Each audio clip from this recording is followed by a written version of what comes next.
My friends and I joke around a lot and say that I'm magnetic, which I'm not, but it's kind of fun to think that I maybe possibly could have been if they used a different material. And no, I don't make the airport security beep. No, I am not a cyborg. I've gotten that one before. That's fun. Hello, you guys. Welcome back to my channel, or welcome if you are new.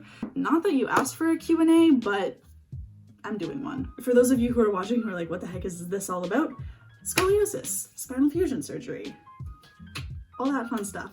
Now, this happened a long time ago. I am well recovered. I have had no issues following my surgery. For reference, I had 2 curves in my spine. I had one in my upper back and then one in my lower back. If we're being technical, I had a curve in my lumbar and thoracic region. I could not tell you the specific vertebrae that were curved, but the long and the short of it is I had an S-shaped curve. My top curve was 11 degrees and my bottom curve was 42 degrees. So the one on the bottom was a lot worse. You can see in this picture that it definitely was noticeable. And I actually had quite a bit of a hump on my back, which was very uncomfortable. Whether you want to stick around or not, up to you. But for those of you that do, there are going to be 3 main themes throughout this video. The first is pain and recovery, that healing process, what that's like. The next is mobility and flexibility and limitations post-surgery, and then also more just some general tips and questions regarding the surgery. It must be scoliosis season or something right now because I have been getting so many emails. I don't know what's in the air, but nonetheless, here I am answering your questions that you didn't ask me to answer for you in a video, but I'm doing it anyways. Moving on to the questions, shall we?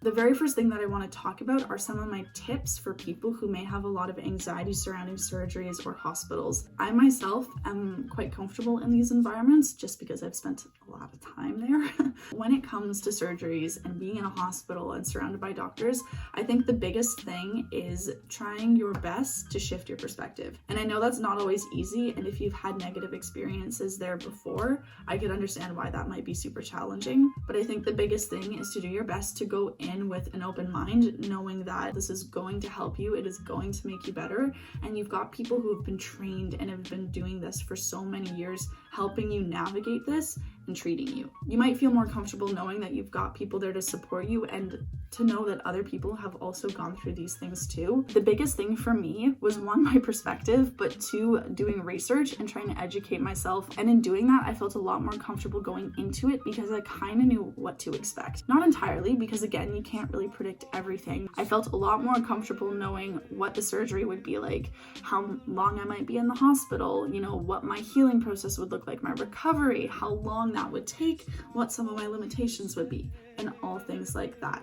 It's tricky because anxiety and nerves are never easy to manage, especially in a medical setting. I think those would be my 2 biggest things, and I wish I had more to share, but for now I will say do your best to shift your perspective, take a very positive approach to this, and do your research.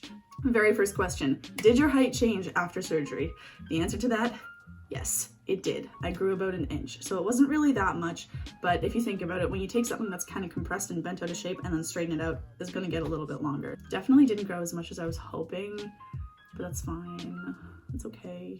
The next question that I got a lot was, is the surgery the only option? First is getting a brace, and then the second is going forward with the surgery. And usually if you can catch it early enough or you're too young for the surgery, they'll put you in a brace. The brace is kind of designed such that you grow into a straight spine in a way, whereas the surgery is more so for after the fact, if you've already done your growing and your spine is still curved and you need to correct it. Sometimes you can brace and then go with the surgery, but depending on what your doctor says and what your own individual curve is like, it's going to be different for everybody. And for a lot of people, it can be the only option. In my case, it was because I was so far progressed in my curve that by the time we really caught it, a brace wouldn't have done anything. The next question that I get all the time was, how old were you when you had your surgery? I was 14 turning 15, so I was relatively young, and that is usually the age where they will start to consider surgery. If you're younger than that and you haven't completed growing, you probably need to wait a little bit before they'll actually move forward with the surgery. The next question is, will the hardware stay in your back forever? The answer is yes. My rods and screws will not come out unless there are any issues, and there have been no issues so far, and given I have made it to the 5-year mark without having any major complications, the rods and screws will likely be in my body forever. And I'm fine with that. I'm literally walking around with like $60,000 worth of material in my body, so my net worth went up a little bit. The hardware in my body doesn't really affect anything that happens in my body. It doesn't affect whether or not I be going through airport security. I'm not magnetic. I'm not a cyborg. I am human, very much so. Yes.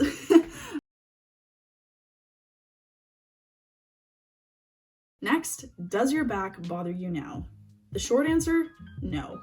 The long answer, sometimes.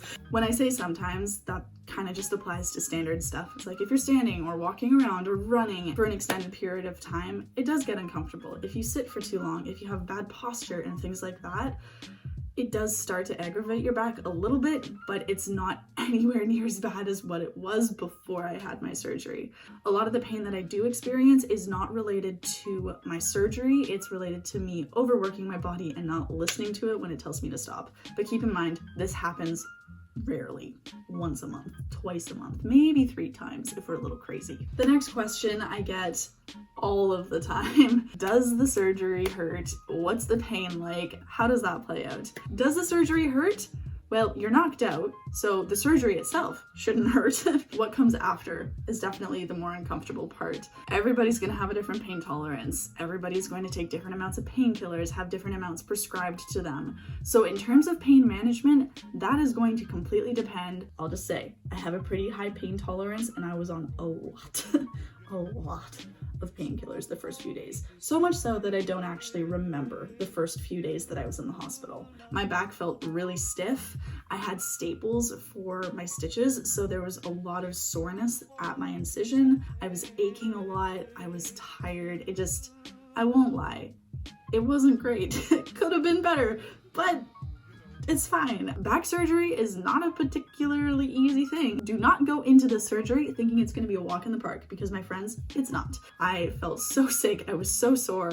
I was so tired. It was just not fun. You feel some stiffness because, well, they did just fuse your spine. And oddly, I experienced a lot of pressure, if that makes sense. Where my incision was and where they had put the rods and screws, it felt as if someone just kept constantly pushing on my back. You need to take it step by step and see how you feel. I know for me, I was only on prescribed medication for the duration of my stay in the hospital, which was 5 days, I think. When I got home, I was only taking Advil and Tylenol for about 2 weeks after my surgery. And then after that, I was fine. I didn't need any more help managing pain because I didn't have any. In terms of healing, this process is pretty long, because when they perform spinal fusion surgery, at least for the version I had, they go in, they chop off the little dinosaur ridges on your back. If you know what I'm talking about, yes, okay. So for the portion of my spine that's fused, I don't have those, because they go in, they take those bad boys out, they pulverize them, turn them into bone mashed potato, and they use that as the bone graft. They then put the rods and the screws in, and then they go over the rods and screws with this bone mashed potato, as my surgeon described it to me. It's a pretty long process because you're trying to regrow bone. In the first couple weeks, I did not feel great. I was tired, I was sore.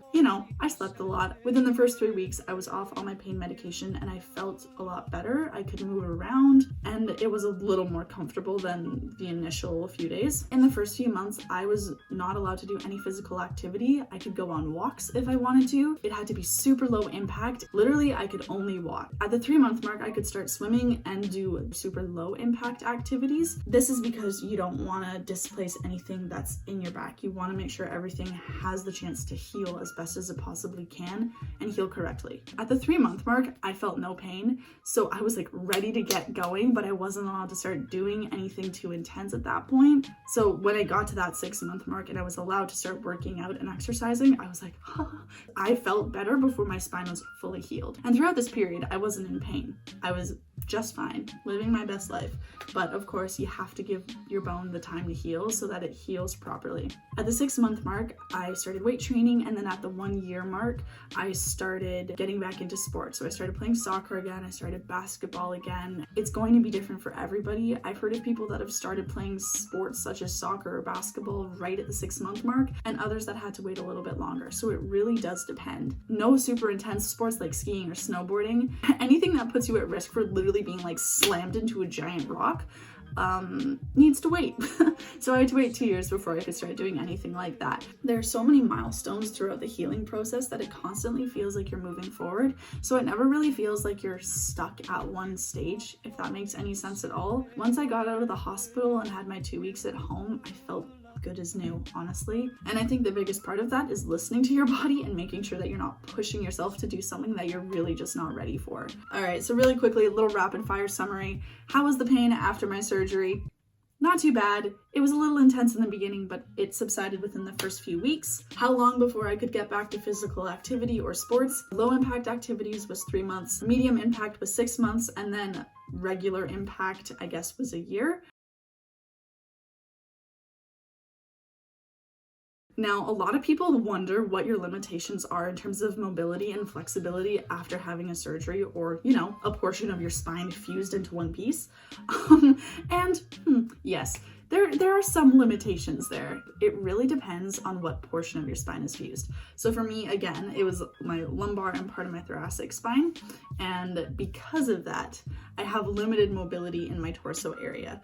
And the parts of your spine that they fuse are one piece, like that's solid. So you can't really bend that, you know. I am not stronger than surgical steel. I am not stronger than titanium. I am not stronger than bone. So the part of your spine that's fused does not bend. It does not twist. It does not move because it is fused into one solid bone with rods and screws. With that being said, depending on where you're fused, you will still likely have a fair amount of mobility. But of course, there are going to be some limitations because that's just how it works. Overall, it hasn't really affected my mobility all too much. Besides the fact that I can't bend that specific part of my spine, it hasn't really changed anything. So in terms of my flexibility, it's solid. I can do the splits, I can do cartwheels, I can touch my toes, I can do all that fun stuff. You know, I can sort of do a back bend, not entirely. But when it comes to mobility, twisting is a bit of an issue for me. I can twist my upper body. I can't really twist, you know, in and around my hip area. There's definitely some rotation, but not as much as there used to be. But even still, my mobility and flexibility are nearly unchanged. Again, I need to emphasize here that this really does depend on what region of your spine is fused, as well as how much of your spine is fused. Following the general theme of limitations post-surgery, what are some of the things that are difficult to do now is another question that I get asked all the time. And the answer is really not much. I found things harder before my surgery, whether that was playing sports or moving or sitting or standing or bending or literally anything like that, because my spine was so out of whack. My spine was bending side to side, and that's just not how things are supposed to be. There I am on the soccer field, running around doing my thing, and for a lot of people, that wouldn't cause a lot of pain. Without even doing anything to actually aggravate my spine, it still hurt. That's just kind of the way it went. So in that sense, a lot of the things that I did before surgery were difficult because I was always battling this constant pain and discomfort, whereas post-surgery, I didn't really have that. Another question that I get a lot related to limitations or discomfort is, do you ever feel any tightness in your back, and does that affect your mobility? The answer is no. I don't really feel any tightness. It feels like any normal spine, I guess. I mean, I don't really know what that is because I never had one. Put it this way. Everything after the surgery feels so much better than before the surgery. So after the surgery, yes, initially there was tightness, but that was more my body just trying to get used to the fact that I now had rods and screws in there. The very last question that so many people ask me is, was it worth it? Yeah, oh my God. This surgery literally changed my life. Knowing how bad it was 5 years ago, I don't even want to think about what it would have been like if I hadn't gone forward with the surgery. I went from being in pain and discomfort every single day, not being able to sleep, not being able to play sports, and just not being able to function in a comfortable way, to being able to live my best possible life. I go to the gym, I get to go hiking, I get to play soccer, basketball, I can run, I can jump, I can do all of the things that I wanted to before my surgery, but couldn't because it hurt too much. It changed my life. It was so worth it. Every part of it.